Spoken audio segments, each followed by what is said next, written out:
This is episode 41 of the Living Reminders with Mary and Blake. I shot you in the chest, point blank. And you got up, walked back into town. Didn't even go to the hospital until the next day. You tried to drown yourself, and an earthquake saved your life. You drank poison. I buried you and you went to the other place. You came back. If you come to me, but will not leave your family, you cannot be my follower. Is that from your book? No, Kevin, that's Jesus. Well, I'm not fucking Jesus. I'm not saying you are, but the beard looks good on you.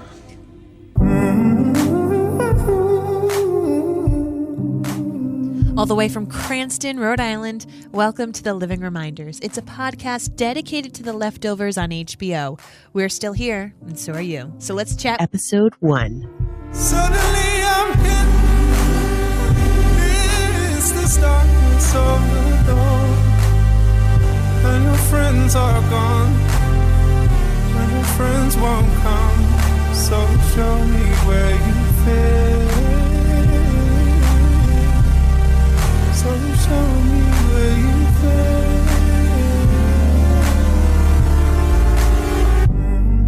fit. Hello, everyone. Welcome back. I am so excited to be joining you here. And if you're new, so happy to have you. I'm your host, Mary Larson. My name is Blake, and I think that I'm just never ready to leave Miracle, ever. Oh, gosh. Ever.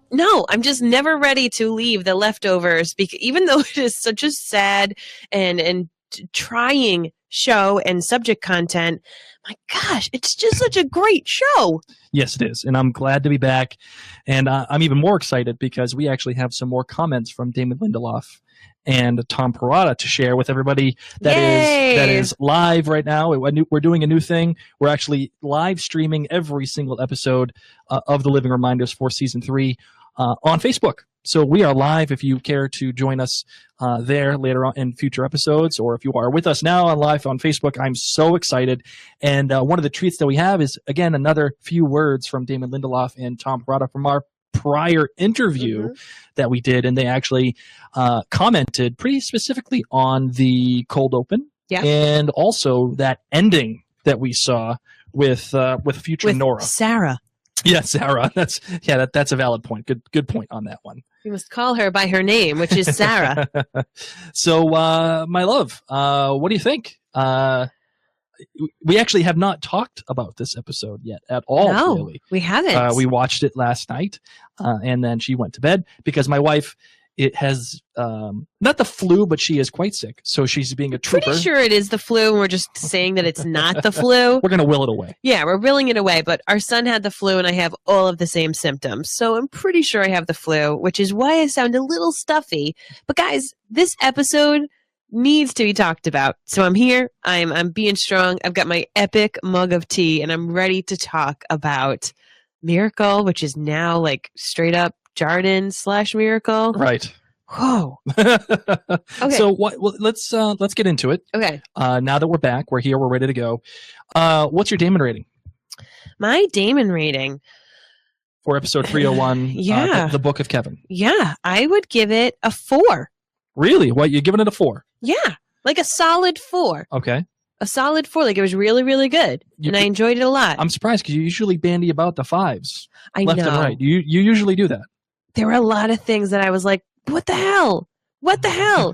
Why do you have a cast on, Nora? Where's Lily? What happened to Lily? Yep. Like, I had way too many questions. And why is future Nora called Sarah? Or are we supposed to think that it's Nora's ancestor or something? I had no idea what was going on. Mm-hmm.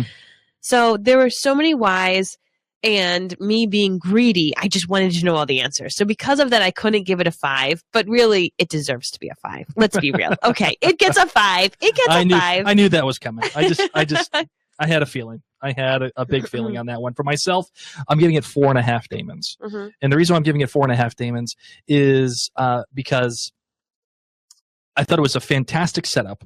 I thought it introduced you back to everybody back in the cast, back in Jardan. It even set up some changes that you're gonna find out very soon. However, the one thing that bothered me a little bit was that it was the irony is that it was trying to do too much. Okay. Trying to do too much. Mm-hmm. And I can appreciate that. It just too many characters, too many stories to catch you back up on, too many things to take care of for the specific attention that this show needs. And again, we're only getting 8 episodes, so it has to make very specific use of all of the real estate that it has at its disposal. Okay. You know, we have 8 hours to tell this story, so I want to get to it as soon as you can. So, but yeah, 4.5 Damons. Great to get everybody back on the show. Great to get everybody back in tune for their viewers, and that is that. On Twitter, we have Buffington Post. Yeah. Oh, so you want to read it? I'll check this out because I know you wanted to take a look into our leftovers chat. Buffington Post, the P Witty tweeted 3.5 out of 5. Damons, of course. I cried twice. Leftovers chat, but Buffington Post, the P. Sorry. The time jump left something to be desired as far as context. So I understand your pain, Buffington Post. I totally understand, and I love Buffy. Jane Choi on Facebook said, I hope we find out how she died, presumably. I wonder if it's related to a miracle that took place. Like every time a miracle happens, something bad happens to a good person. For example, Nora's injury. Lily's gone. Mary's miracle resulted in her now being controlled by Matt. I liked the cold open. I thought the way the camera transitioned from the mother laying down next to all of the dead bodies. I thought they were living. I thought they were living as well. I'm not going to lie. To Eevee waking up next to the living to the guilty remnant is so seamless, and it's same at the end with the pigeons going from Jardan to Australia. Jane did say that she's a little disappointed that there isn't an opening credit sequence with the title song and hopes that there is one next week. So because of this, she gives it 4 out of 5 Damons. This is what we saw last season. There was a cold open. It was the woman, the cave woman giving birth, and it was just a cold open. And then we did get actually a whole brand new title sequence. You know, it was very upbeat, the sparkly people. Let the mystery be. Yeah. Which that song has invaded my life again. And I'm not happy about it. Okay. I'm not, because I hated that song for so long. And then I just found out I really like it, which it blows my mind. That blows my mind as well. I know. I get it. James Lattimore gave it 5 big Damons. This was an event. It felt like I was watching the Super Bowl. Yes. I hear you, James. I hear you. So Such an epic season opener. So we're getting a good wide range of ideas from people and a good wide range of Damons. Yes. Some people really loved it. Some people were kind of halfway on it, which makes sense because these premiere episodes, again, they have to cover so much. You can only do so much, right? So, my love, are you ready to figure out that title? Yes, I am. All right, let's do it. Let's play Figure Out That Title. All right, my love, this one is usually yours. You can take it. No. You have come to dominate this segment over the years, and I won't take that away from you. So the Book of Kevin, my love, figure out that title for us.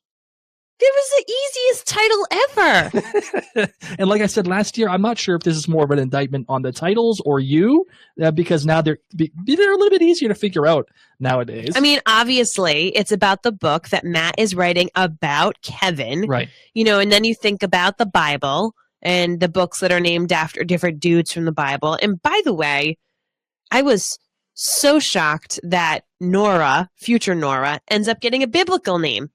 Right. Because I'm going through the list of everybody in the show, and we've got Thomas, we've got Matt, we've got John, we've got Mary, we've got so many biblical names, and then Nora gets a biblical name at the end. So interesting. But nonetheless, obviously, the Book of Kevin, meaning probably another sacred piece of we're gonna literature that maybe will be written. So that is it. That is the name the title game, which is not a game anymore because it was so simple. It's time to reheat the leftovers. All right, so this one, the details, directed by Mimi Leader, and written by one Damon Lindelof and Patrick Somerville, who was a writer from last season, which he's a great return. I'm very excited that he is back. So that's what you got. Those are the two writers. I will find the DP. I will find it. Okay. But, all right. So, my love, how are we going to attack this one? I mean, do you want to just get it out of the way? Just do it. Just jump in. Let's start the discussions where the discussions need to be. All right, so let's just jump right in. And I was surprised by this, but a lot of people didn't know that this was Nora at the end of the episode. What do you mean people didn't know? They weren't sure. They weren't like, is this Nora or is this somebody else? I didn't know. No, Okay. no. I think we were pretty clear. Well, listen, I watched this show called Outlander, and there's this guy that plays two characters in it. One of them is a super distant relative, and he's the same guy because he's supposed to look that well. So, look the same. So I was in there, and she's called Sarah. Yeah. And so I thought, oh, maybe this is very distant descendant of Nora. But it's not. It's Nora, just with a different name. But I first time when I saw it, I totally thought maybe this is someone else. Maybe this is an alternate universe. Yeah, you see, I'm not sure if they're going to do alternate universes here. Because like Damon and Tom said, they've kept, even though they've had this one supernatural event, they've kept the story pretty localized to the real world. And do you think they're really going to splinter off and into an alternate Why couldn't it be universe? a descendant of Nora's or an ancestor of Nora's? She was on a bike. Was on a bike, but if you saw... Was it her same bike? I don't know if it was the same bike. Oh my God. Someone needs to find out. So when Nora takes a ride, Yep. after she has a ride on Kevin, but on bum-ting, she goes for a ride on a bike. And I wonder if it's the same bike because I know they had a close-up shot because they didn't reveal Nora's face, Sarah's face, until the very end. But you got to see a lot of this pedaling. So I'm wondering if it's actually the same bike. I highly doubt she would have taken her bike to Australia. She could just buy a new bike in Australia. Yeah, but I that would would have been imagine. cool if it was the same bike. Unless they moved all their crap from Jardan. In one big box. Well, I will say that it is most certainly Australia, the place. How do you know? You've that never she's- been. Well, if you'd like me to tell you, I would be happy I would love to tell to you, know. my darling. The reason why I know that it's Australia is because due to the words on the back of the church that Nora visited when Okay. she was getting she was giving the pigeons over to this lady. The words on the back of the church said McKillop Church. And that's actually, I looked it up because I'm a psycho. And, You are a leftovers nerd. and it actually refers to Mary Helen McKillop, who was a nun in Australia. Okay. And she's actually the first, I think, and only Australian saint, as a matter of fact. Didn't even know. She was an Australian nun who has been declared as a saint by the Catholic Church. She was of Scottish descent. She was actually born in Melbourne, but was best known for her activities in South Australia. Wow. Together with the Reverend Julian Tennyson Woods, she founded the Sisters of St. Joseph of the Sacred Heart, called the Josephites, a congregation of religious sisters that established a number of schools and welfare institutions throughout Australasia, with an emphasis on education for the rural poor. So basically you're saying it is Australia, Yes. period. Indeed. Okay. Indeed. And so I thought that was a fantastic way to end the episode because we're having flash forwards, we're having flashbacks, we're having time jumps. This is, first of all, typical. Not typical. This is like Damon Lindelof at his best. Okay. I would agree. Giving you nuggets to consume in the immediacy, but also push the story forward enough where you're like, okay, where was Nora? Is that Nora? She's aged. And just, oh my God, exquisite Damon Lindelof. And she totally gave up the mom haircut. Totally. And I'm kind of happy about that because the mom haircut ain't doing it for You're me. not a mom. You don't know what it's like. Well, technically, she's not a mom anymore either. Just throwing that out there. Break my heart, Blake. Break my heart. God. Okay, so we'll get That more. was a low diss. Well, listen, fact, not opinion. Okay, fact, Actually, not opinion. I think her haircut is really cute. I don't like the. I could do season 2 Nora Hare. Wasn't a huge fan, but I could do it. I was a bigger fan of season 1 Nora Hare. Season 3 Nora Hare, not cutting it. It's too curly for me. Anyway. So we spoke to Damon and Tom about the ending and also the beginning, the cold open. And I think instead of us talking about it with you and I right now, why don't we just actually play what we had to say with them? What do you think, kiddo? Yes. Oh my gosh, yes. All right, let's do it. That episode was amazing. Oh, cool. Thanks. Yeah, congratulations on making a fantastic first episode. And the thing that really jumped out to me was, again, the cold open, that it just kind of came out of nowhere. And it's about this family and a mother and the father and son and faith and thinking that maybe something is going to happen where they're going to be taken away. And then, Damon, you actually used this term earlier, bookend. It's bookended with what appears to be Nora in the future. What also appears to be Australia. So is that Nora scene reflective of what happens in the cold open? You see the mother in the cold open kind of abandon her family, or the family abandon her. Is the same thing happening to Nora? I stumped him. This is one of those areas where I feel like us talking about our intention as writers is not as interesting as the conversation that happens amongst the fans. Mm-hmm. Suffice to say, the very fact that you're asking that question, was our intention. There's a clear straight line between the fact that we chose to open and end the episode in the way that we did, but more importantly, visual motifs like the birds that sort of connect the two. The more interesting question to us as storytellers is, and in the same way that we started the second season with the cave woman, is how much of the story is meant to be allegory and thematic versus literal. All I'll say is that's going to be an ongoing conversation that will continue all the way through the finale and hopefully beyond. But that's all I can say as to my intention. Parada may have had a different one, but I'm curious to hear what he has to say about it. Well, let me just begin by saying this is another case where I feel like sorry, Tom, can I just interrupt one more second before you?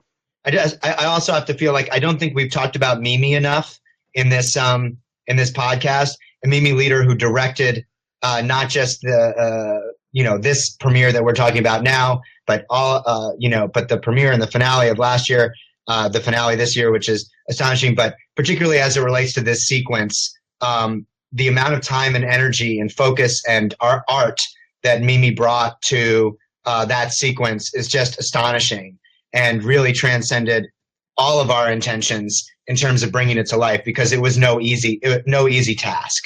She's a true genius, and she doesn't get heralded enough as it relates to this show. And I just forgot to say that, and I apologize, Tom, for interrupting you. Oh, not at all, because it is just a gorgeous opening. And I just wanted to say, Damon, it was a case where I think I was probably the person who brought up the Millerites in the room, because I'd been doing some reading about the Second Great Awakening, and I was just struck by, these people who thought the world was going to end in 1844 and gave up everything they owned and waited for the end of the world. But I was just talking about it in general. And then I don't know what point, Damon, you came up with it, but I remember it was another one of those cases where you kind of imagined it whole. You just said, here's what I want the opening to be. And it was like that little movie that Mimi made such a beautiful piece of film out of, emerged. And, looking at it in retrospect now, to me, it is the perfect opening for the season. On the one hand, these are people waiting for a departure. They think they can predict a departure. They're taking this thing that we've experienced as this huge disruptive mystery. And for them, it's this blessing that they're hoping for. And of course, they're disappointed. And in being disappointed and having their confidence shattered, they are now in the position of the leftovers. It's the people who've lost the explanation, for the world.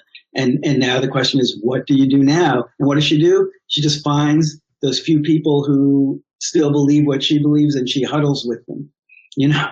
That's all we can do is huddle with the people who we're connected to, and try and figure out what to do next. And it's just a beautiful overture for the season, because it's about faith and it's about sacrifice. Yeah, and what you're left with when your faith has been demolished.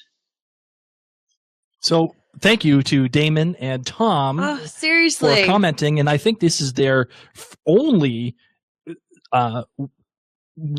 joint comments together about the cold open and the ending of the premiere episode. So I'm really excited about this. Just to hear that. I know. And there's one thing I wanted to point out. There was a lot of information given there talking about faith and destroying faith and what does it mean and how is it going to be spoken about and addressed for the remainder of the for the final season.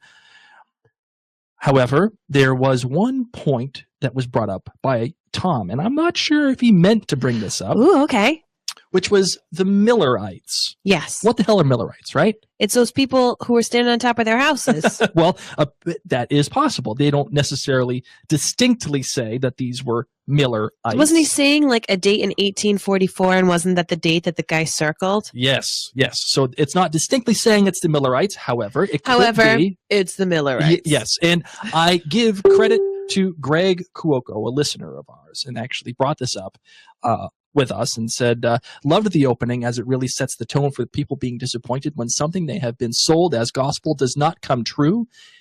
And he brings up, without hearing this podcast first, brings up saying the Millerite movement in the 1800s really does show the aspect of belief and loss of belief that directly relates to Jardan and what is going on now in the world of the leftovers.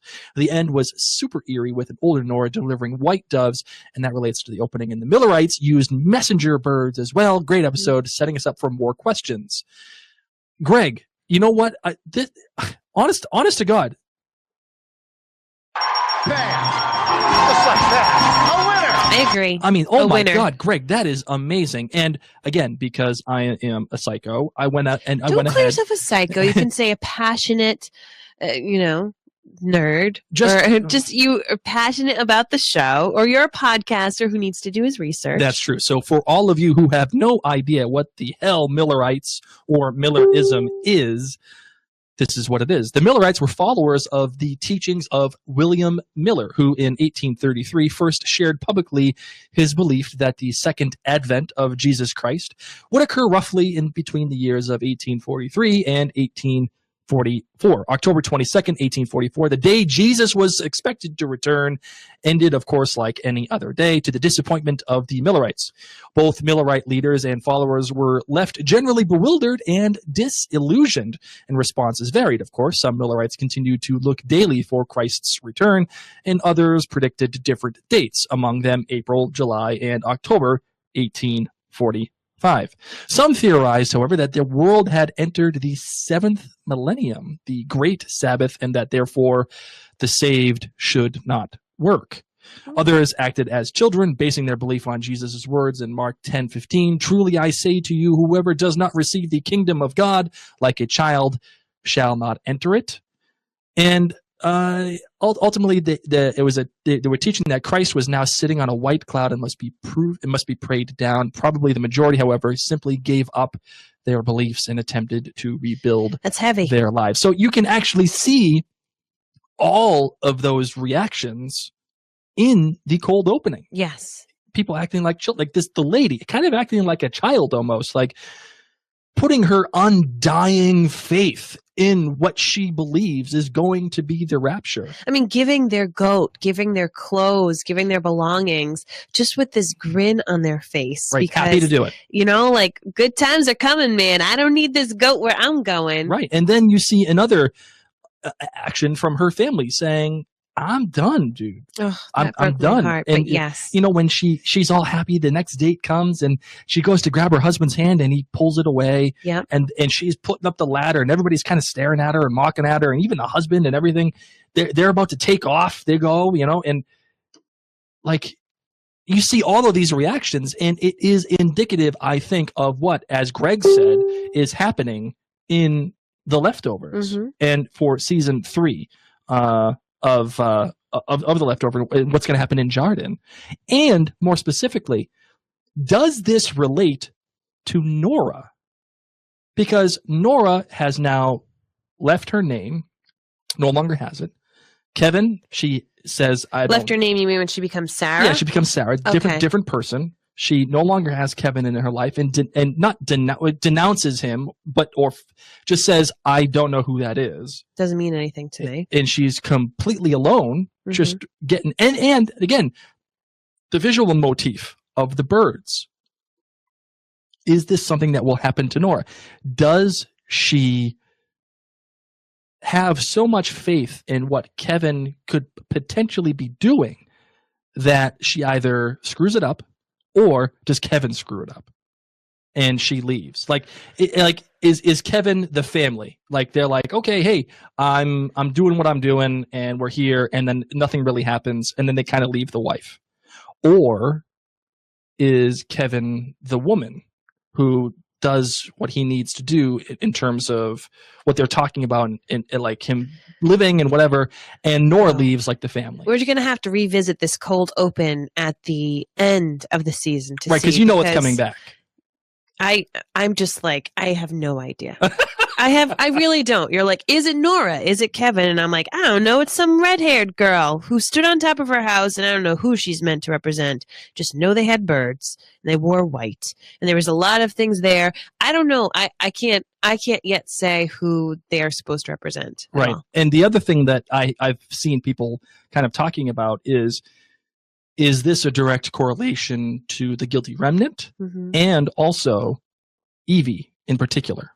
Because, you know, they show the transition from the sky, they show the transition from the lady laying down in the place next to what could be apparently dead bodies. I don't know. I thought they were all alive just cuddling because they were so sad and cold after staying out in their house all night that they were like, let's go to the church and just cuddle and pull ourselves together. And let's also talk about that too, because what if that is actually dead bodies? Why would they be dead? Because there was a big storm, if you recall.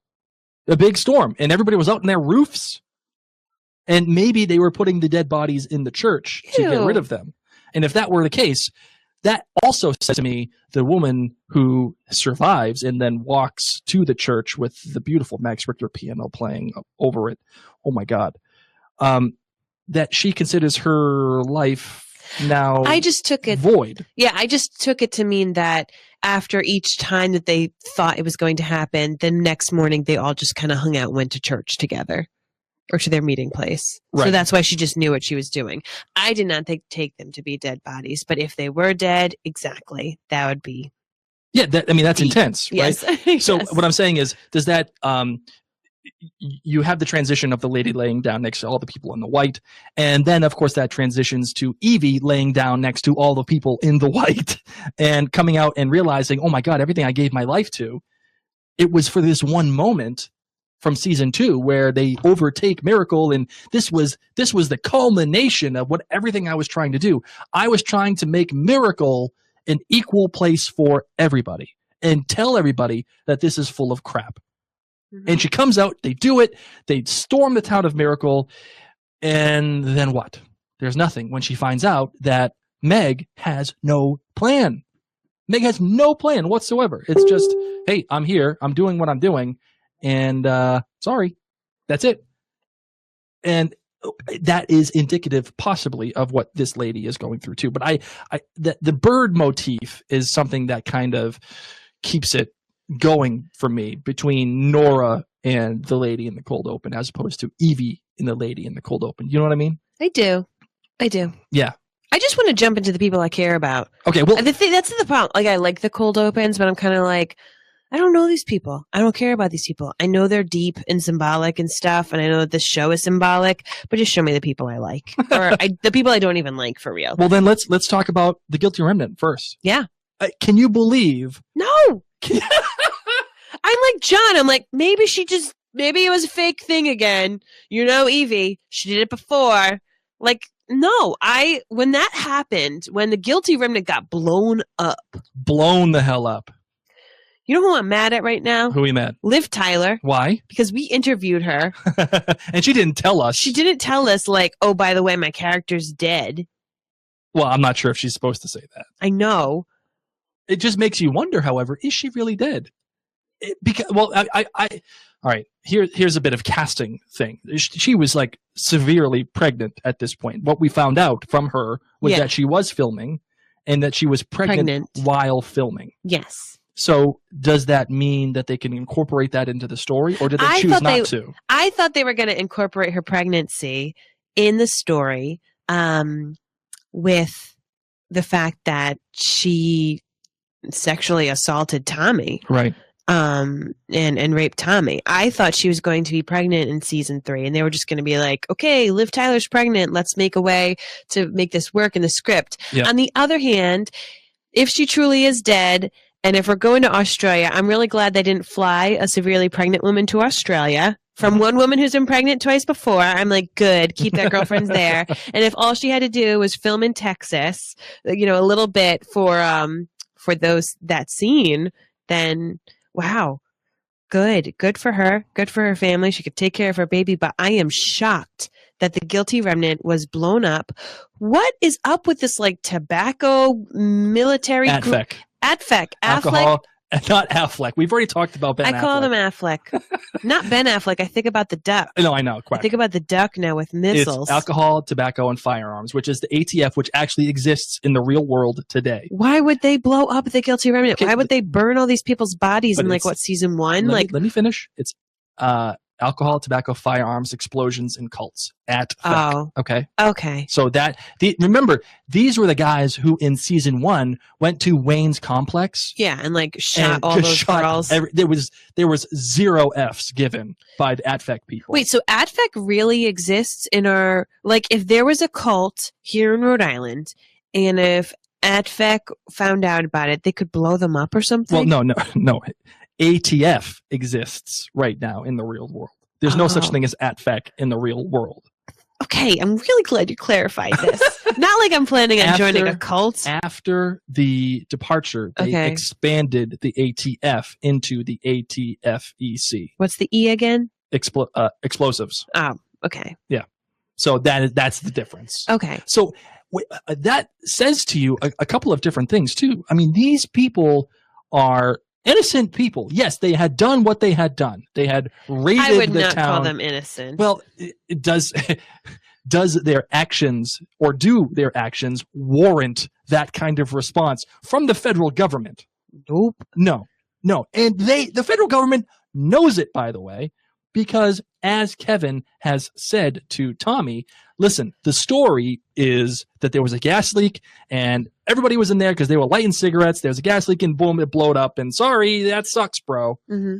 But we all know, because we saw, that a drone came and blew them all to high hell. I love how Meg was just like, you can talk. You don't need to keep writing. Yeah. And basically it was like, oh, and then the tigers bit their face off. Like, it's like Meg knew. Oh, Meg guaranteed. just knew, like, nobody's come after us. We're going to get blown up, probably. I like what she said to Eevee, too, which was, Eevee holds up the sign that says, what are we waiting for? Yes. And Meg says to her, man, you should be the leader. You are way better at this than I am. Yes. And then, of course, she goes into the story, and you hear the drilling in the background with the little, like, probe, the eye, the fiber optic eye, and she starts talking about Siegfried and Roy. Yes. And the tigers, and it's about time. It's a matter of time since one of those effers get you.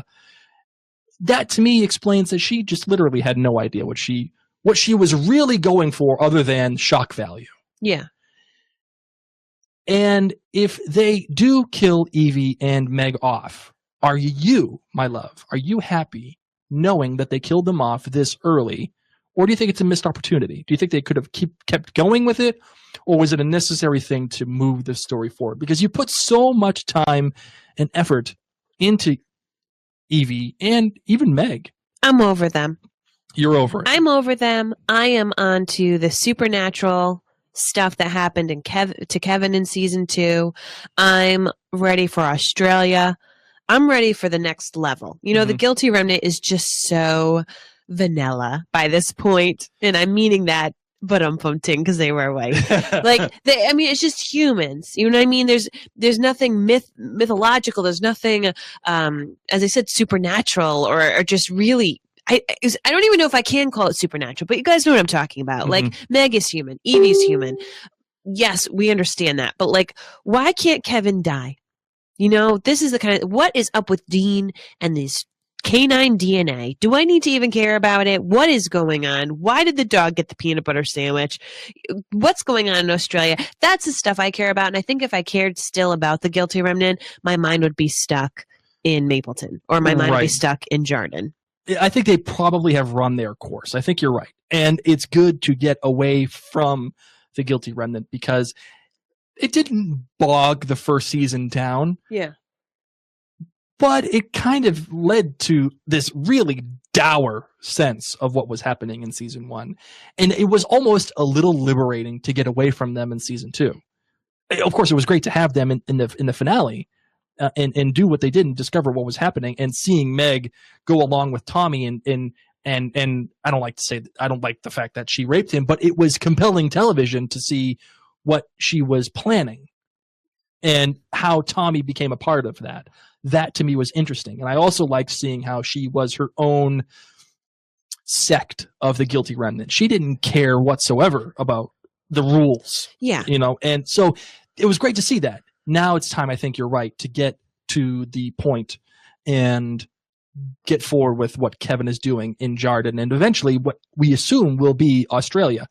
One last question about Meg and Evie. Kevin brings up, I'm sorry, not Kevin, I'm thinking Kevin Carroll. John brings up the fact to Kevin that Evie may or may not be dead. He thinks, am I just supposed to go along with the fact because they found her dental records? And Kevin's like, yeah, guy, you're supposed to go along with that. It's dental records. They're dead. And it's kind of hard to see how they would bring her back. You saw the missile in her glasses come right up to her and blow the hell out of that place. But John's talking to a guy that has come back from the dead. I understand that. That said, is it possible that we see Evie and Meg in the hotel? Anything is possible. Oh, in the hotel? Yes. Most certainly you can see them. They're dead. Yes, I think we're going to see them I hope again. I get to see the balloons again. I hope I get to see all sorts of people again in that hotel. That hotel was weird. Right. I wonder, here's an idea. Oh, should I say this? Maybe that's what Liv was doing. Maybe Liv is filming in the hotel scenes. That's what I'm thinking. Pregnant. And if you remember from the trailers of season 3, you see Kevin in an airport. Yes. I wonder if Kevin, like everyone has talked about how The Leftovers, spoiler alert, was filming in Australia. I wonder if the hotel changes venues to Australia. And part of that is him being in an airport.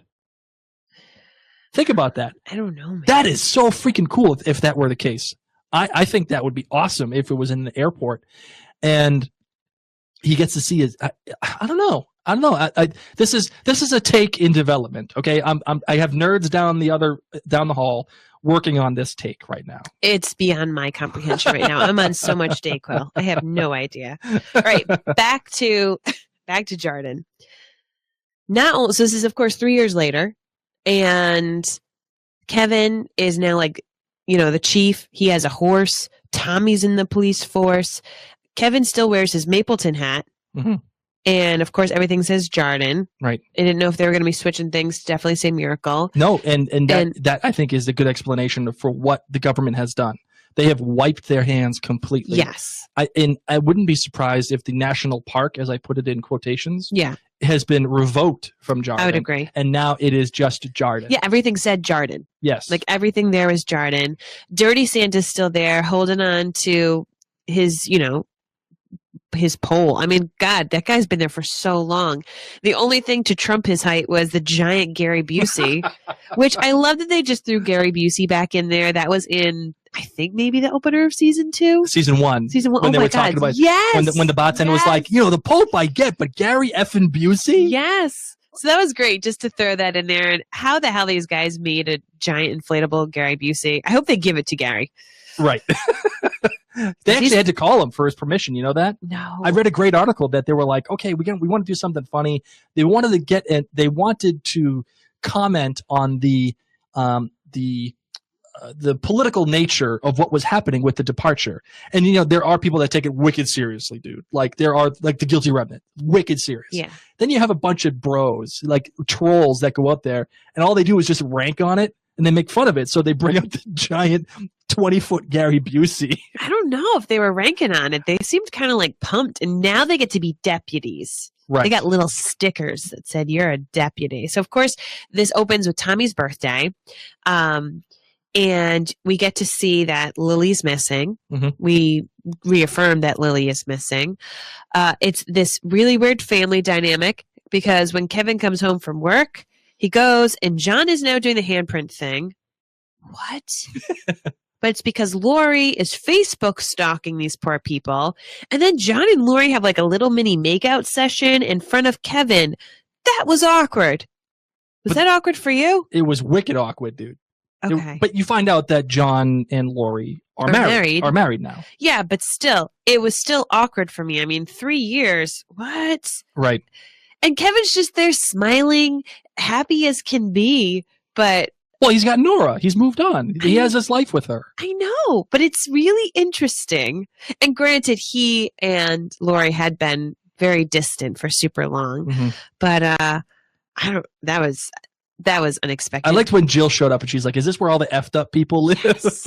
I love Jill now. I used to hate Jill. Wearing a Nirvana t-shirt. Right? Remember when we hated Jill? I hated Jill. She was so whiny. And now I dig her a little bit. I'm into her. Yeah. Not like into her, but no. Although Yeah. Margaret Qualley, I'm not going to. You haven't seen The Nice Guys yet. If you guys get a chance, watch the movie The Nice Guys with Russell Crowe and Ryan Gosling. Oh, and that guy. That guy. Just that dude. Margaret Qualley plays in The Nice Guys, and she's a fantastic role. How'd you feel about that party? I thought it was a great party. I really loved the scene when they're talking about what they were doing when they were 25. Yes. And, it's funny because you get your heart warmed by that story that Kevin tells about Lori, and you can see the pleasure on his face talking about it. Like, It's a fond memory. And of course, it does build to the other part, which is, him saying, what is it, kismet, or just the fates, divine intervention. Divine intervention. Of course, you see Matt's ears and Michael's ears pop up. They perk up when he talks about that, because they are writing a book about Kevin, and Kevin doesn't know about it yet. So, do you fault Michael and Matt, and even John? John is participating in this too, for writing this book about Kevin. Because, as Damon said in our interview with him in episode 40, you can't kill Kevin off and then bring him back to life, and then everybody would be talking about this. I just love how nobody's been talking about it with Kevin. It's been 3 years, and nobody's been like, "Hey, so we need to have a chat," because that was weird. That was bananas. Like, they've just been writing this book just by themselves, chatting about it. I want to know. So Nora didn't seem to know about it. Mm-hmm. Everyone else I don't think she did. I don't think anybody else did. I think they were keeping it on the DL. And they weren't saying anything to anybody, but they are in fact writing this book. And do you think that is something that you would be okay with if you were Kevin, or if you were these guys? Do you think it's worth noting? Because we've seen Matt come to these points in his life where it's one extreme to the other, right? It's, I'm going to badmouth all the people, from season 1. Or now I'm going to write this book because Kevin is the Messiah, or maybe he is. I don't know. The beard looks good on him, I loved that quote. Is this something that is indicative of a crazy person, or is this something that is worth noting for Matt in capturing in book form? What do you think? If someone doesn't write it down, then no one's going to know about this. So yeah, you need to write it down. Mm-hmm. Kevin's weird, man. All right, that's it. So is Matt. I mean, everybody's weird except Michael. I mean, well, Matt is keeping his Michael family. And Jill. That means they broke up. She didn't even come in and give him a little kiss. Oh, good point. Oh, ruh-roh. Well, you don't bring sand to the beach. Listen, what does that even mean? You don't bring the boyfriend to college. True. You know what I'm saying? Why didn't he go to college? Because maybe he's stuck writing an effing book with Matt that nobody's going to read. At least, maybe not. Okay. Why was Nora's arm broken? Or wrist broken? Well, I think that's something that's going to end up coming out soon. And I wonder if something had to do with Kevin about that. Ooh, I don't know. That would be awkward. I would say no. I would say no, too. Because I feel like if she was itching it, he would have been like, listen, once again, I know I've said it 100 times, but I'm really sorry. Yeah, I don't think Kevin was involved. What I do think is interesting is this whole 7 years. Mm-hmm. And now we're looking at a 2-week distance. I do wonder if this season is going to take place within these 2 weeks. Yep. Or if next episode is October 14th and nothing happens, or if something happens. But I'm interested that they've given us this timeline that we have 2 weeks to go, where it's the next 7 years have passed since the departure, and big things happen in the Bible every 7 years. So I'm excited about that. Yeah. I don't know what happened to Lily. I'm not even going to make up ideas about what happened to Lily, even though I thought of one. Okay, fine. I'm going to make up the idea.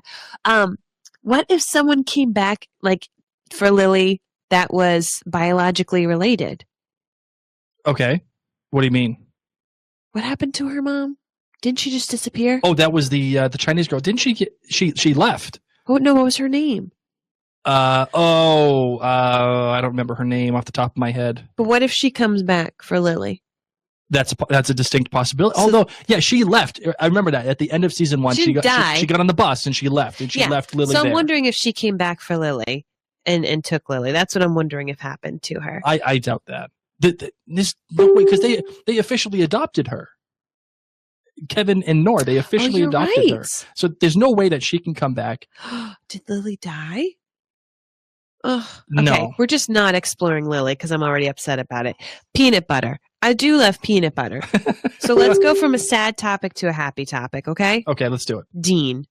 Listen, whoever this actor is, I'm never going to be able to see him in anything ever again, because I'm just going to think that's the weird dog shooting guy. But this whole thing about how he thinks the senator has canine DNA, what is going on? I kind of forgot about that plot line because I just wasn't interested. So I'm really now wondering, are dogs going to be playing a point in season 3? Do we actually need to think about dogs? And I thought maybe he's just crazy and he's just another loose string.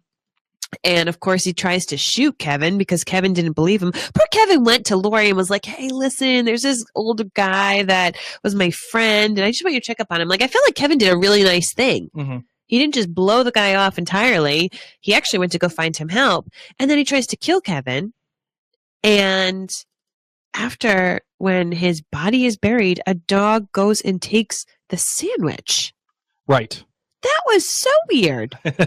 So, and that's the beautiful thing about the Leftovers, because they're not always going to tell you, yes, you're right, but no, you're wrong either. Remember when Lori was talking to Kevin in season 2 about seeing Patty? She was like, listen, there are things. The reason why you know all this stuff about Patty and the story and about the bag of shit that she lit on fire, the reason why you know that is because, sorry, I'm on Facebook Live, I know. The reason why you know all that is because I told you. And it is your subconscious acting out. And you are seeing Patty because your subconscious is demanding it. But then again, there was also this other side of it too, that was the international assassin. It was Patty knowing certain things that maybe not necessarily everybody would. Mm-hmm. And that's what this show was doing again. do I really think there are things taking the form of dogs and then thereby senators who only eat peanut butter sandwiches? Like, you're right. Who the hell eats a sandwich without jelly? Except maybe my kid. My son. Yeah, he doesn't like peanut butter. jelly. My oh son. my God. We have to get his DNA checked. So just one of those weird things that I'm like, I don't know if this is going to be a throwaway. That's just, what Damon is creating and Tom are creating and the whole team, I feel like they create a labyrinth. Mm-hmm. And especially this early in the season, it's a total labyrinth. You go in and you're like, all right, I'm going to go left, right, or straight. All right, I'm going to go dog DNA peanut butter route. I'm going to go think about that. And then we might come in, it might be a dead end. And we'd be like, okay, maybe I should think about something else. But bringing Dean back is very important. And I have a feeling that this is not the only person we're going to see from season 1, because it is now bringing everything back full circle. And when Dean showed up in season 1, dude, things got strange. Things got really strange. Right? So now that he is back and he's trying to kill Kevin for turning into one of them and being a traitor, and things are going to get strange again. And I think they're going to get far more strange than we actually think that they're going to. So am I bad that I wished that Kevin had gotten shot just so that Tommy could have seen him not die? I really kind of thought, oh, he or Tommy just got shot. Like that one of them is shot. And I really hoped that he was shot and he wasn't. But what was neat was when he got up after he and Nora had a little fling in bed the next morning after she went on her bike. He got up and we got to see his tattoos. Mm-hmm. And they really spent a lot of time on his tattoos. And it wasn't until my second time watching it that I got to see this red wound on his back. And it was like a shiny red wound. Mm-hmm. It's the exit wound from when John must have shot him. Oh, yeah, that's a good point. Because I'm like, Justin Theroux doesn't have that on his back naturally, and they wouldn't be spending this much time on him if it wasn't important to show you, like, no, this was a big deal. Like, this wound is still here. It is still healing 3 years later. Yep. It is, he should have died. And then, of course, he suffocates himself with the dry cleaning stuff. So that's why I just feel like, he's, why is he doing this? Why is he duct taping dry clean plastic over his face? And we couldn't see the end. We saw him gasping for air. Mm-hmm. Is he trying to get back to the hotel? Is he trying to die? I mean, he didn't die when he got shot. He didn't die when he jumped into the water to drown because the earthquake happened. He did die when he drank poison and he was buried. Okay, so that happened. But is he that was the only time he got to go to the hotel. Mm-hmm. So is he trying to do that again? Is he trying and failing to die over and over? I wish I could have seen, does he just give up and be like, oh, well, done this for 10 minutes, snip it open. Yeah, it brings in the mechanics of what he's trying to do in question. Is he literally trying to die? Because if you remember from season 2, Kevin died. Kevin did die. Yes. When he took the poison. He was dead. Yes. But he came back. So is he trying to die for the sake of dying, or is he trying to die to get back to the hotel? Both. Does he have things to accomplish in the hotel? Or does he just want to see if he can die? He's mad at Matt, and he's mad at... Well, this is prior to knowing Matt was writing the book. Yeah, but I'm just referencing it because think about it. This guy knows he should have died. Right. Kevin knows he should have died. Multiple times over. He hasn't been talking about it. Mm-hmm. He doesn't just chat with people and... He's like a 50-year-old Boston Irish Catholic woman who just... Ignore the issue. Puts it right under the rug. That's it. We're just not going to talk about that weird stuff that all of you know happened to me. I mean, each of these people knows that he almost died and should have died in different ways, and he just doesn't talk about it. I mean, Tommy's birthday party is a perfect example. He's on the porch with all these people who know he should have died, and he didn't. Mm-hmm. So I wonder, I mean, seeing the action of him breathing in that bag it was actually quite disturbing. And to think about that as an actor, and think about that as a person you have to watch that on the set and be like, bro, get ready with the pin because we're going to go tag it real quick so you can breathe. I was really impressed with Thoreau and how he approached this. And you can tell, too, that this is something that is not done, willy-nilly. This was not the first time he's ever done it. He has the bag with the duct tape and the plastic. It's marked cufflinks for a reason. So that it's an innocuous thing, apparently. But it's not. Because, it seems like it's happening more often than not. And another clue, a small clue, that it could be him wanting to get back to the hotel is, if you remember, for him to get out of the hotel, he had to sing Homeward Bound by Simon Garfunkel. Yeah. Right? Yes. What was playing when he was trying to kill himself, and apparently did? Everything is Groovy by Simon and Garfunkel, right? That you don't just put that in there for no reason. Like that is a clear sign of what they're trying to accomplish. So it's possible that he was trying to get back to the hotel. Speaking of songs, by the way, one of the things that I wanted to bring up too was the song. I forget who it's by, and I will look it up. I will find out. But it was the song when he's riding the white horse, no less. I love that it was a white horse in Jardan and bringing people to the town. But it was a song that was entitled "Sign of the Judgment," and the lyrics are "The sign of the judgment. Hail, oh, the time draws nigh. The sign of the fig tree, sign in the fig tree, the sign in the fig tree. There's a loose horse in the valley, so on. And tell me who's going to ride him, who is going to ride him." And I wonder if that was a reference to Kevin, that he is indeed the loose horse in the valley. And he is the person that is just kind of going on and living his life, and there's no real direction. And he is the loose horse. And they made a specific reference to that, like him riding in town, and they kept that what's the term that you use for lyrics when it's the verse? They kept playing that verse over and over again. Okay. And in specific reference to Kevin. And I just thought that was, by the way, that song too has now invaded my life. I've played that now at my office, and people are like, "Dude, what are you listening to?" I love that you could get to listen to adult music. Get to listen to Let It Go. Over and over and over and over again. Oh, it's the Macintosh County Shouters. That's who it is. And I really like the song.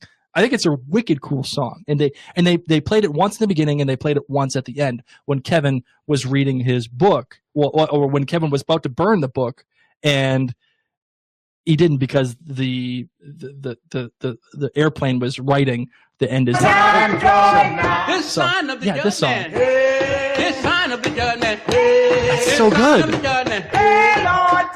It is a good song. So that song was playing twice throughout the episode. Again, another clear sign of what they're trying to do. They're trying to tell you what Kevin is. See? What is he?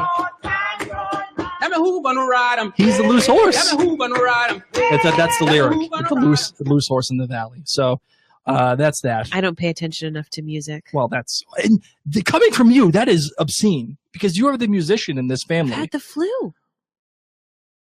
I know.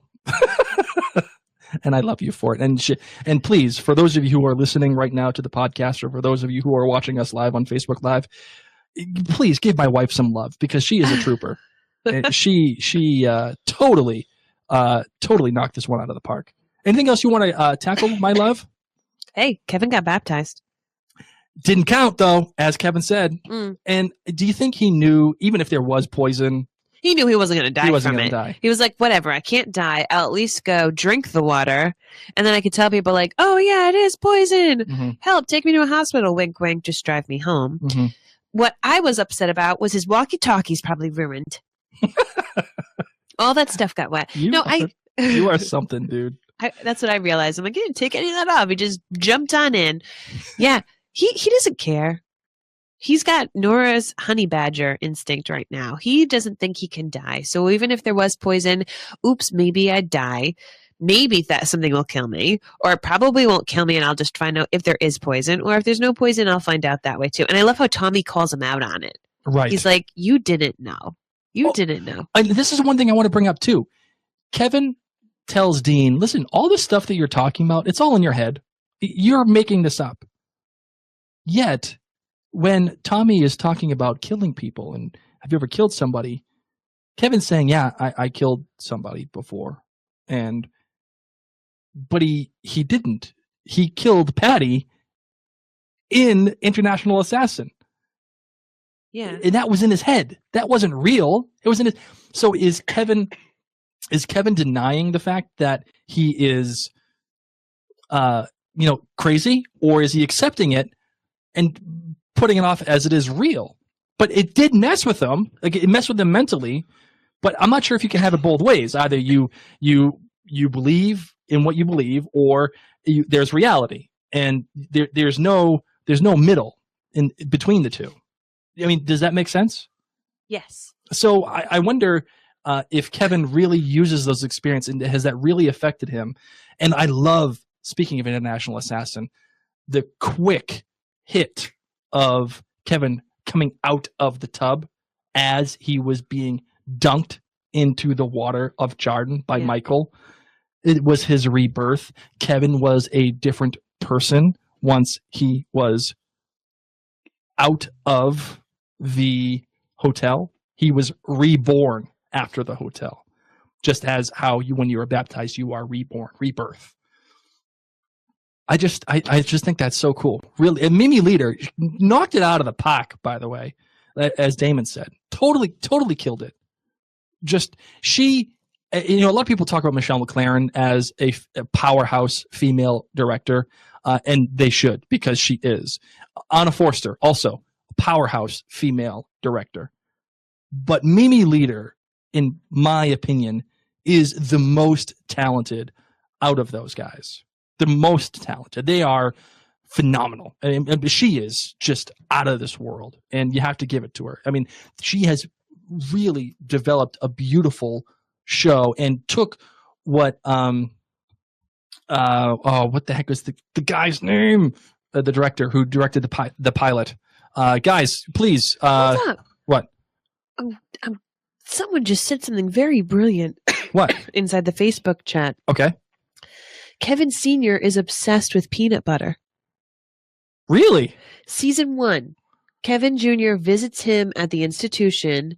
He brought him peanut butter. Mm-hmm. Kevin Sr. also hid $20,000 in a peanut butter jar for Matt to find in season 1. Mm-hmm. Huh. Weird. Right? Great. By the way, Peter Berg, thank you, Paul Patty, for bringing that up. Peter Berg was the guy. So Mimi Leader took what Peter Berg accomplished and made it her own, although keeping the same DNA, which was really great. That was awesome. But yeah, obsessed with peanut butter. I am. What does that make me? Maybe if I blow the whistle, you'll come and start eating Reese's peanut butter sandwiches. I can't do anything right now. Anything else you got, my love? That is it. Well, all right, fine. Let's get into some of the listener feedback that we have.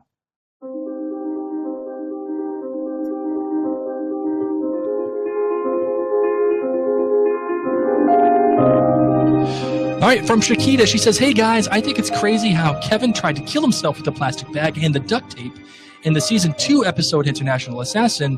When Kevin was going to see Patty Levin, he walks past a guy wearing a Mapleton police uniform with a bag over his head at the 26-minute mark. You may want to check that. I bet that was Kevin in a different timeline. What do you think about that? Holy smokes, didn't even notice it. I have to go back and watch it. That would be amazing. That is freaking an unbelievable note there, Shakita. Thank you. Let's see what else we got here. From Keith Goldsboro on Twitter, he says, I think Matt planned the whole toxic waste in the water just so Kevin would get baptized. There's something going on with Matt. And Keith, yes, there's definitely, as always, something going on with Matt. And I don't know if he planned it, but I don't think he was upset about it. I mean, he called Kevin and said that there was a problem, but these people were legitimately pissed. Oh yeah, the protesters talking about Meg and Eevee and bringing them up like they are martyrs almost. You know, again, remember how we talked about how people react to certain things. You know, you can look at the guilty remnant as crazy people, or you can look at them as martyrs and be like, was this right? You can have that whole debate about what the government did to them. Yes. Is this a right thing? So those were legitimately pissed. People legitimately pissed, and they were getting rocks thrown at them. So for Matt to plan all of that, that would be that'd be intense. That would be intense. So we get some voicemails. You ready to? Let's play some of those. Hey, this is Scott from Kentucky. Wow, that was an amazing season 3 premiere. And the more I think back about it, the more there was to mine. It's so much like a really good Lost episode. There's just a lot of stuff there if you're paying attention. And I probably missed half of it, but you have to go back, Kate. A couple of questions in no particular order. After John does his thing with reading the handprints and gets a little bit of help helping the person, he takes the money. He comes upstairs, and did he shred that money, that $80? And if so, why? That was totally unexpected. I had the feeling that this was just kind of a cottage industry, but of course they did it right in front of Kevin. So all of that was just really interesting. Speaking about Kevin, a couple of things. When he selects his uniform and then takes the bag, puts it over his head, at first I thought that was kind of maybe a thrill thing or an autoerotic thing. And I was also scared that was going to be the last we're going to see of him. I think later, when it's very clear that Matt and John are onto him, they think they know who he is, you kind of wonder if Kevin's been testing himself in some way, or that maybe Kevin has an inkling about himself. So that really all made me think there. The other thing is when he emerges from the spring, he goes right by Matt and says, "It didn't count," or "That didn't count," if I heard that correctly. You kind of wonder, why did he say that? So there's just so many layers, like a really nice onion, to think through here. And then of course the end was gobsmacking, because you see, more carrying pigeons, and it's clear that you're kind of in a similar place as you were in the cold open. And then, I actually thought it was going to be Kevin's dad, who'd been riding all that time on the bike, maybe with really, really long hair, because I think he's supposed to be in Australia. And then it turns out to be somebody who looks a lot like Nora. So, wow. Can't wait to hear what you all do, what everybody else has to say about this. But I am so excited for these last 10 episodes, and very, very grateful that you all have done some really great work lining up interviews and are going to give us such enjoyment from this podcast. Thanks again. Scott, thank you so much for calling in. First, yes, they did shred the $80. And that is because I think they're just happy to be helping people. And that, to me, screams Lori. John is in on it because he knows the gig, he knows the racket. But Lori is there actually helping get people to move past their problems. And another thing, too, it is not going to be 10 episodes this season. It is going to be 8. Only 8 episodes this season. It is a little sad. Hey, Mary and Blake. My name is Scarlett, and I've been listening to you guys since season 1. I'm so excited for the return of my favorite TV show. I had been listening to the soundtrack in anticipation of season 3, and I was reminded of how emotional and visceral the music is and how much the show gets to the core of human emotion. I'm so excited that it's back. So a few things about episode 1. The whole dog thing. So Dean is back. He was one of the more interesting characters on season 1 because we never really knew if he was insane or wise. On the one hand, he had this whole otherworldly persona about him where he almost reminded us of Virgil of the Underworld. Oh, good one. But Dean sometimes just seems straight up crazy. And I think the dogs are trying to take over the planet theory toes the exact line of, is this possible or is this insanity? The dog whistle and Dean's comment that Kevin has changed seems to both be clues that maybe Dean knows more than we give him credit for, especially considering that everyone in the Leftovers universe has changed dramatically in one way or another. Anyways, regardless of whether the writers decided to throw with the red herring, I think it demonstrates that the world of the Leftovers is one of unabashed faith and doubt constantly colliding. The intro of the episode was a great example of how faith is developed, supported, tested, and transformed. We see that same transformation of faith in so many of the characters this season. I think one of the main themes that the Leftovers will grapple with this season, more than anything, is the issue of faith in a world that both desperately seeks to find answers, but also simultaneously questions everything, not unlike, our own world. Anyway, thank you for podcasting this phenomenal show, and I'm so excited for the rest of the season. This is the first time that I've called into a podcast, and I'm so nervous. I don't know why. So thank you so much for all the work that you guys have done. I love listening to you guys every week. All right, thanks. Skylar, thank you for calling in, and don't ever be nervous to call us. No one should be nervous to call us. We're just two jabronis sitting. Well, I'm the jabroni, and this is the girl with the flu, and the pretty girl with the flu sitting across from me with microphones in our face. We're just fans. We're nothing more than that. But you did an excellent job. Thank you for calling in. I love your idea with Dean and with the dogs. Aren't dogs like a sign of the underworld? Yes, they are. In what is it, Egyptian faith? Yes. Because they worshipped cats, but dogs were the opposite of the cats. Oof. So that's why I'm not a dog person. Hey, Mary and Blake. This is Armando calling from California. Big fan of your show. Thank you. Big fan of you. I guess to answer your question or the question that you put out there, what about the opening sequence? I think I maybe have to go back to see the beginning again. But weren't they quoting from the book of Kevin? As the show opened, so I think that, that's probably in the future, because if you see the pigeons, the way that they got the pigeons communicating, it's the same way that Nora or Sarah at the very end kind of has those pigeons and is using it the very same way.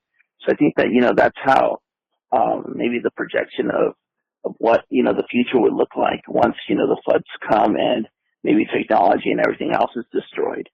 So, I'm not sure, if this will really pan out unless there's time travel or something, but maybe, the 1844 would be, 1844 from the year maybe Kevin was born, or from the year of this catastrophic, flood.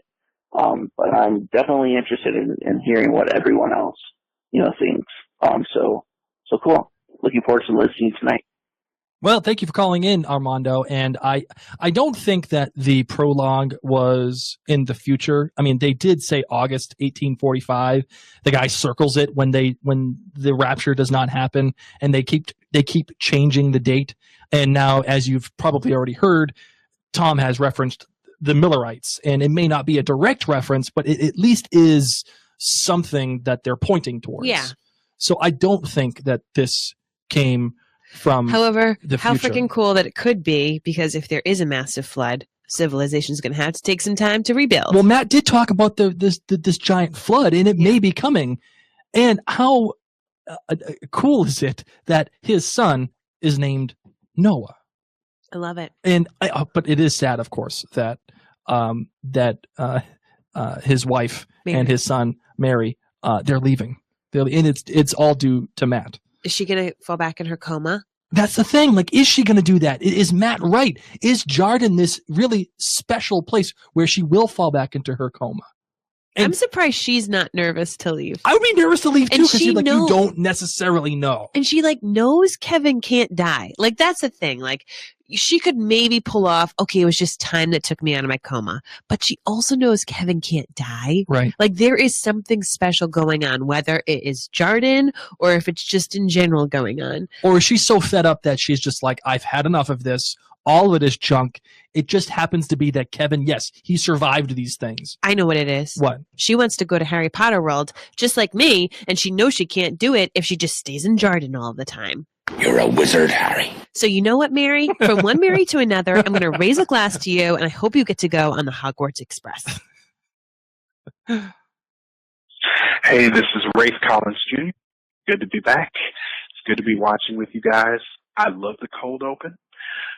Sometimes the theme music for the show can sort of act as this sort of barrier between the show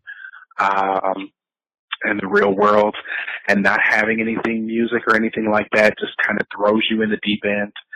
I will have to say, I know you guys are asking about the cold open, but Kevin's attitude, like, in this first episode of the show is driving me up a wall. After everything that's happened to him, he's still trying to use like a normal worldview and a normal paradigm to process things. There is no normal. Normal is gone. There's no normal. I was talking about this on the thread. There is no normal. There is no, that can't happen. That's not scientifically possible. I think anything can happen. And I think the supernatural has become natural in the world of the leftovers. So that's all I want to say. It's good to have you guys back. Oh, well, thank you very much, Rafe. Thank you. It's good to be back and good to have guys like you and ladies like Scarlett and all the people who called in and everybody here in the Facebook Live chat room to be back and have our community back. That's what I miss most about podcasting with the show. Like, I love watching The Leftovers. It is what it is. But being able to chat with everybody that is there, I'm pointing at the camera, or listening to us on the podcast right now, that's what's most important to me.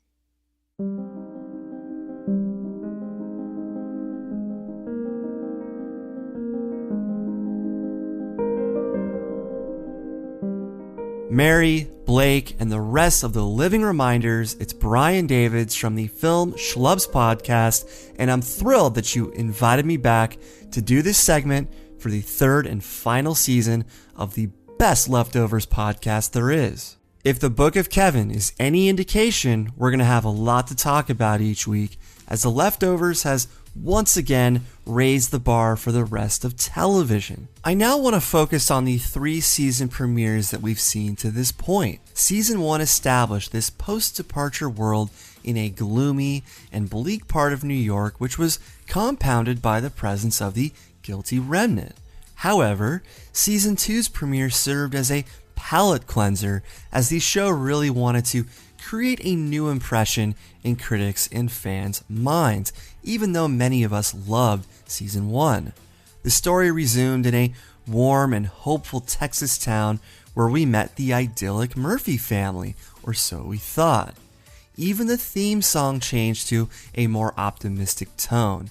In the end, though, Season 2 taught us that none of the characters could outrun their problems forever, whether it's moving from Mapleton to Miracle or convincing yourself that an overflowing bathtub was just a funny story. Now we've arrived at the Season 3 premiere, and it feels like an amalgamation of the first 2 season premieres.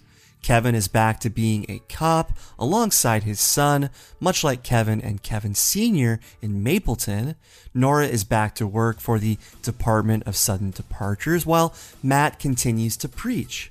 Even a Season 1 favorite, Dean the Dog Hunter, was back to shooting his rifle in the middle of the street, only this time he was aiming at Kevin on the streets of Miracle.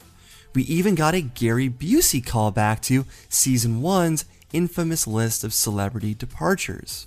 The most familiar scene comes when Matt and his flock are ironically dressed in white and are arguing with ATFC protesters at Season 2's famous spring where the water was potentially poisoned in this case. Kevin arrived to break up the scuffle between Matt's flock, the protesters, and Jardan police, only it intensified. The scuffle is then slowed down with music, reminding us of Kevin's fight to keep the peace between the Mapleton townsfolk and the GR during the Heroes Day parade in Season 1. So I really appreciate that our concluding chapter, Season 3, is coming full circle as elements from the first 2 seasons are leading us towards the story's final destination in Australia. Even the flash forward's bike ride to the church echoed Nora, Kevin, and Jill's move to Miracle. So all roads lead to the Outback, and I cannot wait to learn about the tragedies that put Nora in this position to where she doesn't want to be found by anyone. Does this add weight to Nora's belief in the lens theory? Is she purposely isolating herself from everyone she loves as a way to protect them from her? The nun seems to indicate that Kevin is trying to contact her still, as do the countless unread messages delivered by the carrier pigeons, but where is Kevin sending these messages from? After all, we've seen birds travel back and forth between the other place and reality, just like Kevin. Did Kevin end up in the other place for good? Did Nora also want to end up in the other place but couldn't? Does she feel responsible for why Kevin ended up in the other place for good? Or did the nun simply read the book of Kevin and suspect that Sarah is the Nora of the story? Either way, I cannot wait to see how it all unfolds week to week. And I just want to close out this week's Thought of the Week with one last Season 3 prediction. I think we see the return of Christine from Season 1, and I think she's gotten her life together, and that's why Nora no longer has Lily. So Lily did not suffer some tragic fate like Nora's first two kids, but I think it's going to affect Nora the exact same way.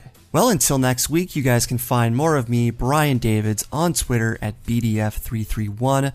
Also check out my TV film podcast at filmschlubspodcast.com, where I just interviewed Vince Gilligan. Once again, thank you to Mary and Blake and to you, the audience, for listening.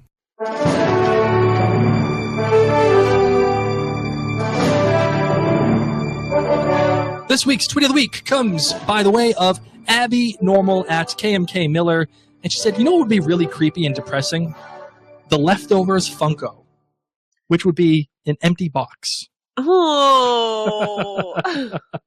I mean, and you know what the funny thing is? Oh my God, what? Because I have something funny in my own mind. What? Tell me. No, what? No, go ahead. Oh my God, I was just picturing a Funko of Kevin in his sweatpants. Y'all know what I'm talking about. It wouldn't even have legs. It would just be. Anyway. It would just be one long leg. However, it's because I'm on, once again, flu medicine, and I'm trying to have a little whiskey to see if it stops my cough. Oh, Inappropriate, Mary. Inappropriate. Oh my God, I'm sweating. I'm laughing so hard. But an empty Funko box, I can't even. And people would buy that. I Brilliant. guarantee you there are freaks like me that are out there that would buy an empty Funko box. Just to have it sit on my shelf. But I wonder if I would buy the Kevin one more.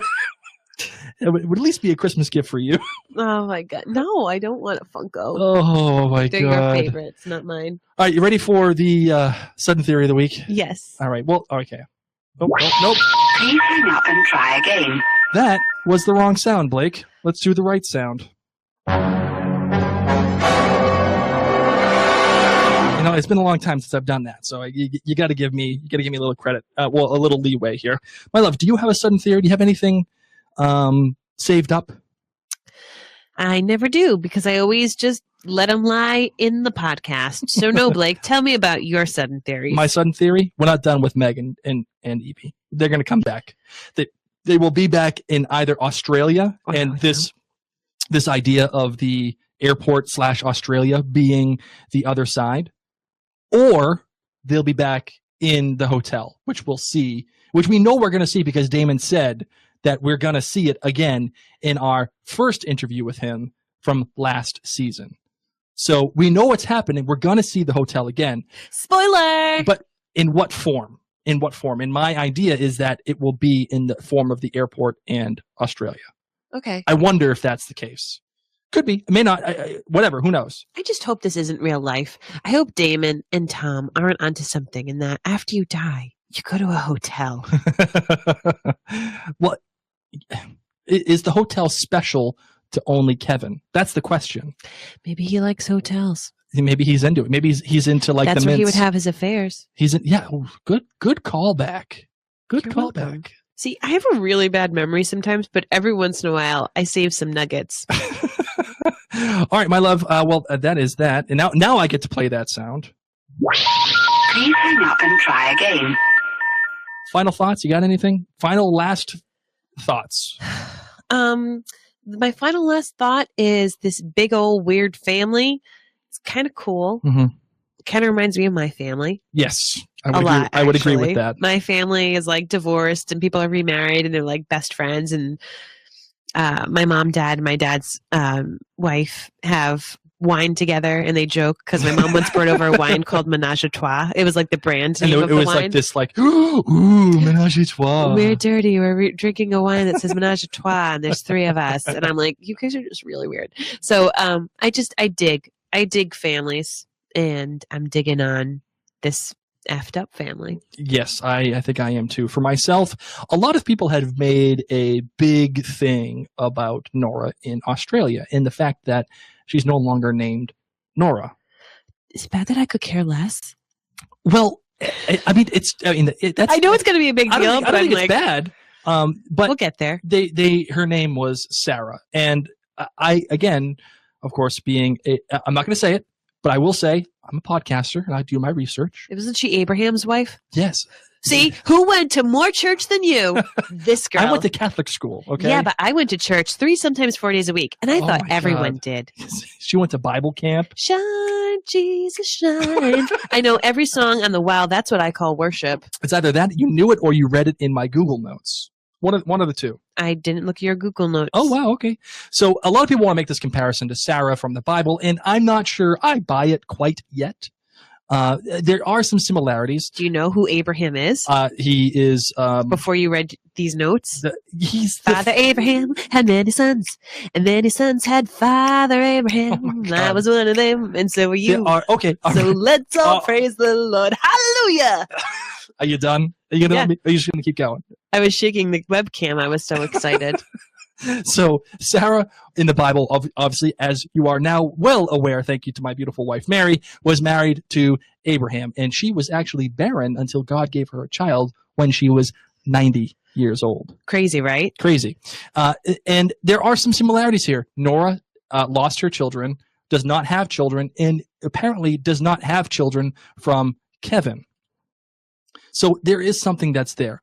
They also left Canaan for Canaan, which was the promised land, and finally got there, and then everything seemed great until there was this famine, and they had to go to Egypt, and Abraham, in fear of his own life, tried to pass Sarah off as his sister. So, listen, are there direct correlations here? No, but they leave Mapleton.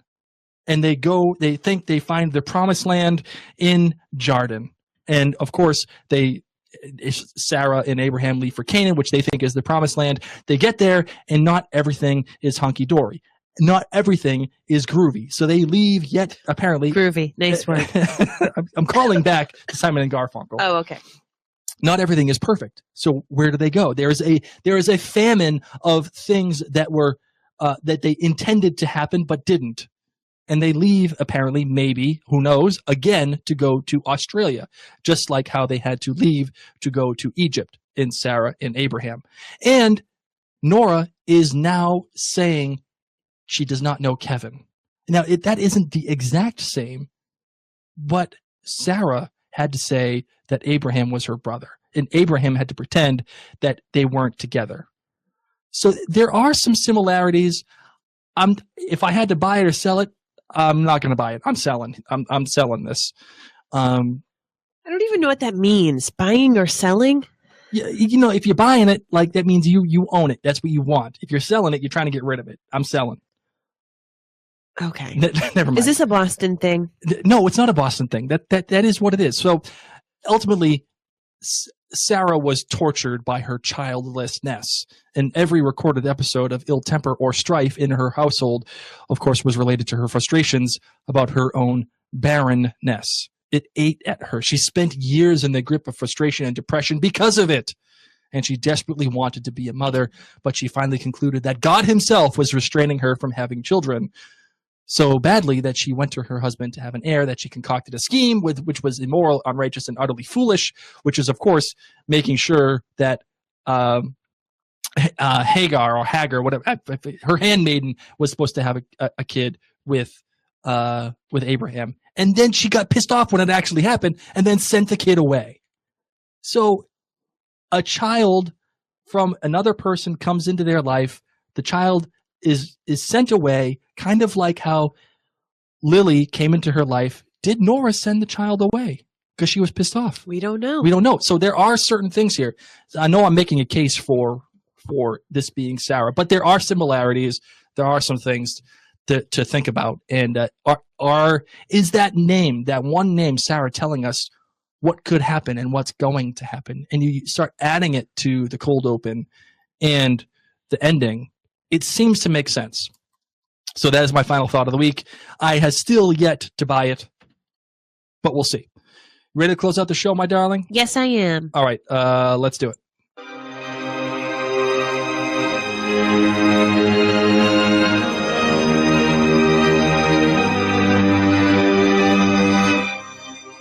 All right, guys. So as we said before, we are a podcast. And here's the thing that we've learned about podcasts. People don't learn about podcasts unless their friends tell them about podcasts. So if you're listening to this or if you're watching this, please take a moment to just share it. I know it sounds a little corny, but like share it with a friend who watches The Leftovers. Share it on your wall, share it on Twitter or whatever. We're on Facebook. We're on Instagram. We're on Twitter. Our handle is Living Reminders. And if you want to catch us on our website or anywhere else, you can always go to the livingreminders.com. And if that, of course, is not enough for you, you can always reach us at livingreminders@gmail.com. So we are not sponsored for this show. We do it because we love it so incredibly much. But if you have had a blast listening to this, and if you want us to keep it going and just to support us, you can by going to patreon.com/Tall Mom Media. Tall Mom Media, because I'm a tall mom and we run a media company. It literally can be like $2 a month, and that's cheaper than a cup of coffee, and it helps us pay for the hosting fees and pay for my whiskey for when I'm sick. True story. But really, a little bit goes a long way. And we just really want to thank all of our patrons who have made this possible, because it's an awesome hobby. It is so incredibly fun. We love the community that we have and that we get to interact with. But it's an expensive hobby. So we really appreciate all of you who have helped. So once again, that's Patreon. That's patreon.com/Tall Mom Media. And if you want to catch more of Mary and I, please go to maryandblake.co. All of our podcasts, including Outlandercast, You've Been Gilmored, a show about the Gilmore Girls, Parentcast, a show about parenting and our crazy lives together, kind of behind the scenes of Mary and I. And also Mary has this fantastic show called Wicked Roadie. It is all about the events in life of what it's like to be in Rhode Island, where we are from. So that is that. Wow. Man, we're done. We broke the cherry. That's it. We're done. First season's over. I hate that phrase. Sorry. I don't mean to say something that you hate. Thank you. Well. All right. I'm going to go to sleep. Okay. So until next time, ladies and gents, my name is Mary Larson. And I'm Blake. And you've been listening to The Living Reminders. No. You're supposed to say, and we're still here. Oh my God. I didn't look at the document, and we're still here. That's it.